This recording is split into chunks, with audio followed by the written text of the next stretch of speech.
Critical Role is back, baby, with its long-awaited Campaign 4 that sees some major changes coming to Critical Role.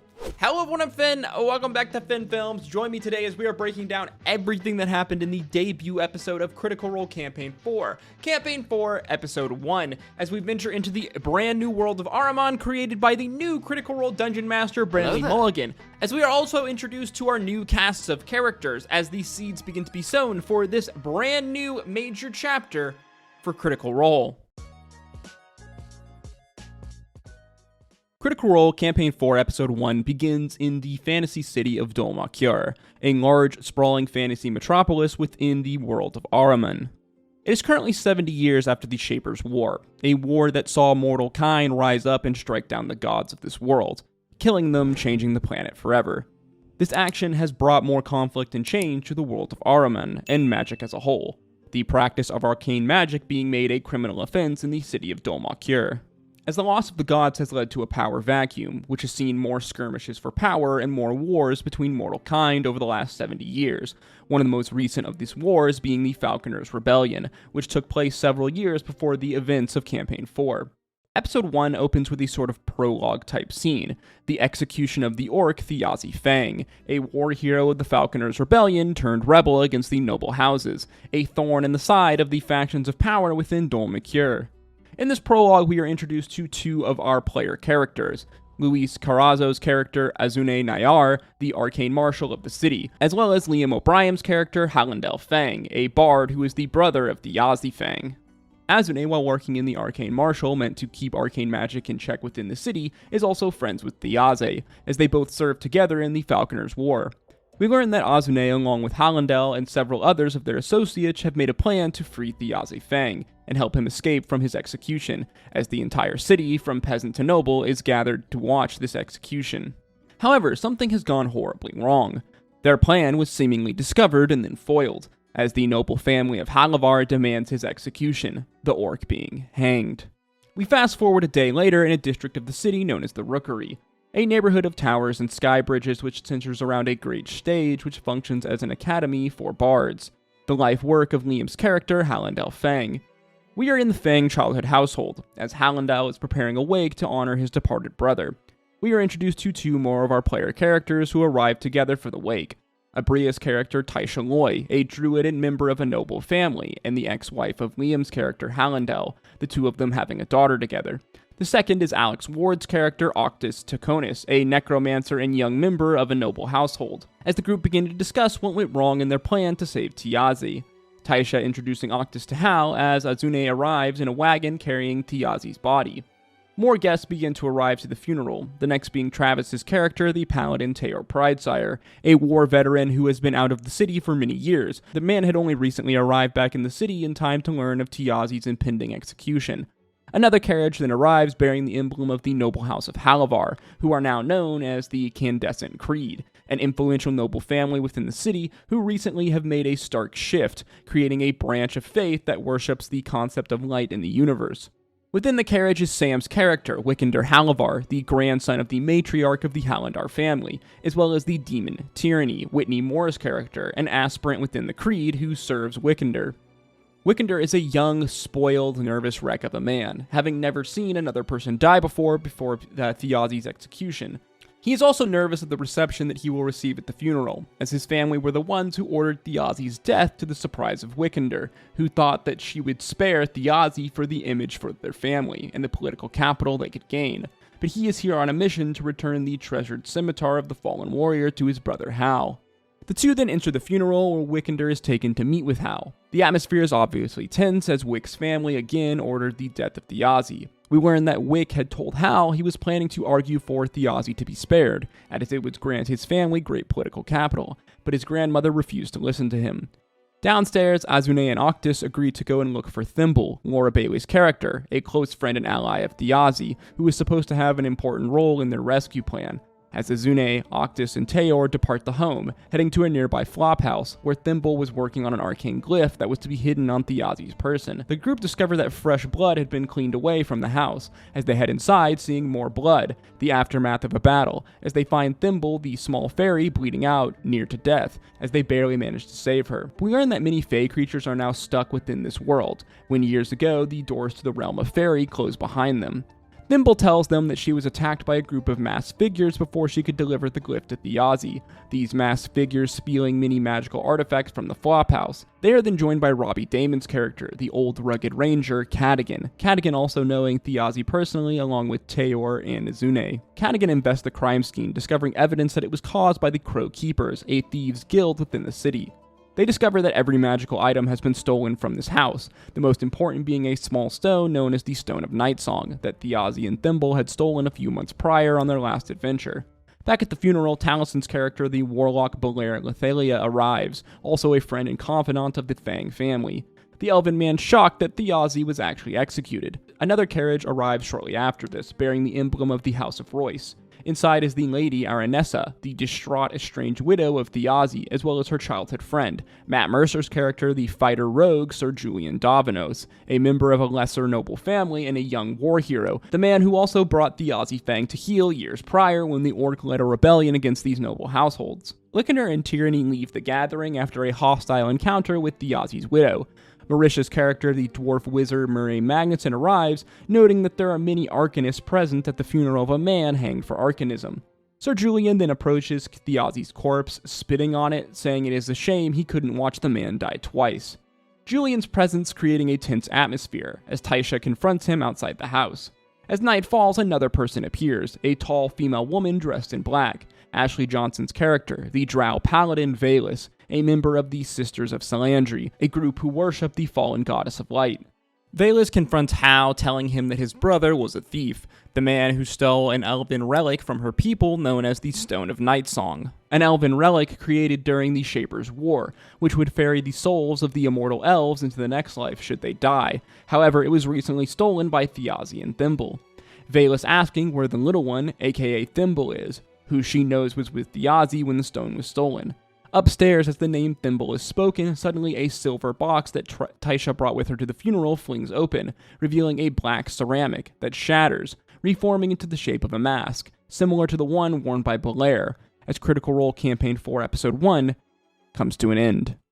And yes, that was everything that happened in Critical Role Campaign 4 Episode 1, the long-awaited debut of Critical Role's fourth campaign, a campaign that very much has a lot of the fan base, with a lot of anxiety, which I think is completely understandable considering all of the major changes that Critical Role is making for this fourth campaign. Going into this campaign, a lot of the fan base was not too sure how to react or what to expect from Critical Role, as this is the first time that Critical Role is stepping outside of the world of Exandria in a major campaign, as well as the fact that Matt Mercer is stepping down as DM, taking on the role of player in this campaign, being replaced by my GOAT, Brennan Lee Mulligan, along with the addition of several other players into the player cast, and as well, this campaign later on will be taking the form of a West Marches game where we will see 3 different kind of parties telling stories in the world simultaneously with one another, leading many people to wonder, like, what exactly is Campaign 4 going to be like? Is it going to just feel completely weird and different? It's definitely going to be different, that's for sure, but a lot of people were wondering, like, is this going to be any good? Now, while obviously we're only 1 episode in, so it's hard to know exactly what to make of Campaign 4 so far, me personally, I am very excited, and I absolutely loved everything I saw from Campaign 4. I think Brennan is an absolutely fantastic DM, so I have no worries at all about him campaigning the Critical Role campaign. If anything, I am super excited by this, as I absolutely love Brennan. I think he's an amazing human being, an amazing dungeon master, an amazing storyteller, and I think a dark fantasy, high fantasy world is, like, the perfect place for Brennan to do his crazy Brennan things, and I think it's just going to be absolutely fantastic. There's still a number of other kind of questions, concerns I have for Campaign 4, like exactly how this West Marches game system is going to work, especially as like a, from the viewer point of view. Like, is it going to be like a week-to-week thing where we get the kind of different stories of like a different, our different party dynamic from week to week? Or are they going to change like within the session itself? Like, is one half of the session going to be one group and then the next half going to be another group? We just don't exactly know how this is going to play out until, like 4 weeks from now, after they get out of this first 4 episode kind of, kind of prologue set up to the kind of more major stories for Critical Role Campaign 4. So even if I personally do have a few worries, regardless, I do think it's going to be great, and I do think they're going to tell some amazing, very interesting stories here in Campaign 4 in this brand new fantasy world of Ahriman, a almost kind of mirror world to the world of Exandria, a world where the humans rose up against the gods and actually managed to defeat them, and this world now exists, this kind of fledgling new world kind of exists now, where gods no longer exist, and mortals very much like run the show. And as such, there is like a major power vacuum. The world is in a complete flux, a major age of change. And it's going to be very interesting to see just like what all this world has in store for us, how different this new kind of darker fantasy world is that Brandon has created compared to the world that we know of Exandria. As well, it also needs to be said that it's not like the world of Exandria is gone forever. Critical Role will definitely be journeying back into the world of Exandria and telling these stories of, the other campaign groups from 1, 2, and 3. Like, they're definitely going to do this, whether it's in, like, one-shots or, like, miniseries in the future. I mean, I can almost guarantee that there will be another, like, EXU prequel series, whether it's like the Calamity Part 2 or like the Founding or whatnot. I can guarantee that Critical Role will be doing more Exandria content in the future, and we'll be doing more content with the first 3 parties of the first 3 campaigns. I absolutely loved the kind of setup to the story here. The fact that Brennan is using a funeral, a very much like a funeral of a friend type scenario for the, the kind of catalyst of bringing all of our player characters together. I mean, what a hell of a way to bring our party and our characters together in one setting, than through a funeral of a friend, of a character that, in Thiazi Fang, that is very influential to our world, to the city, and to all of our characters here. And I love the fact that he's doing this, like every single character has a different relationship to this character that died that brought them all together. Obviously, we have a number of characters who are allies of Thiazi, who are friends and family members of Thiazi, but you also have characters that are very much antagonistic towards Thiazi, specifically Matt's character, Sir Julian Davanos.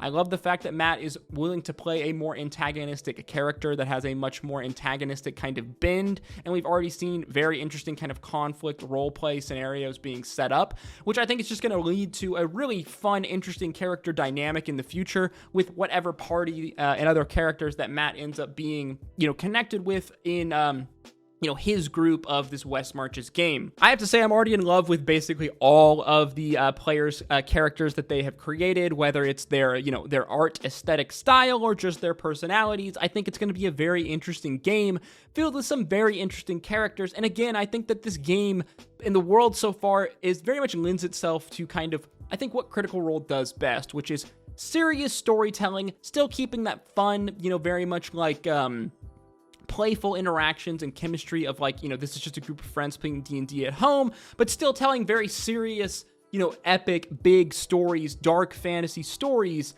together with a group of people who are amazing storytellers led by an amazing storytelling GM.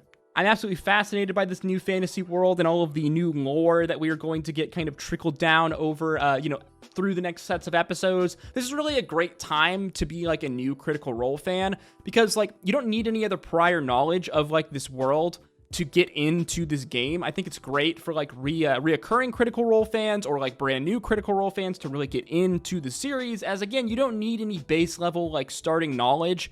You don't need any like, there's no like real barrier to entry to get into this story because everyone is learning as we go along. All the lore masters out there are in absolute shambles, as, all of the Exandria lore, the lore that I absolutely love, is no longer applicable to this brand new world of Ahriman, but man, am I excited to see what Brennan has in store for us in this world and all of the, I'm sure crazy reveals that he has for us.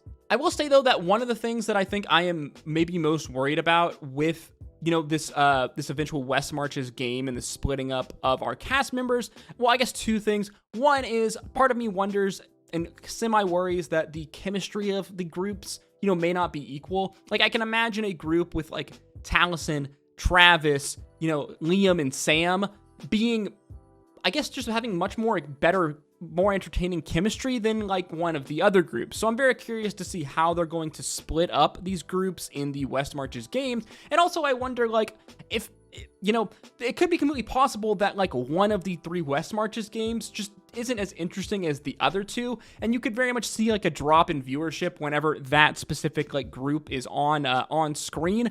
But I guess we're just gonna have to wait and see. I mean, they're obviously figuring this out as they go, and Brennan is a great dungeon master. He is kind of a master of the West Marches system, and the way that I think he does it, the way that he changes scenes, and the way that he DMs with this big group of players, and does it almost more kind of like a point of view narrative perspective, like you would see in Game of Thrones, where there is a variety of characters and their stories taking place simultaneously throughout the world. And I think that the way he changes this perspective in a very kind of cinematic DMing style is, one, fascinating and really interesting. I think a lot of DMs can learn from this. And also, I think it is the perfect way to handle this many players and trying to tell a story like this. However, I do think that there probably will be some growing pains, along the way, as again, Campaign 4 is making a variety of major changes to Critical Role. Like, there will very much be some growing pains, and I'm sure there will be a section of the fan base that probably isn't on board with Campaign 4, whether they just genuinely don't like all of the changes, or maybe they're just too stubborn to,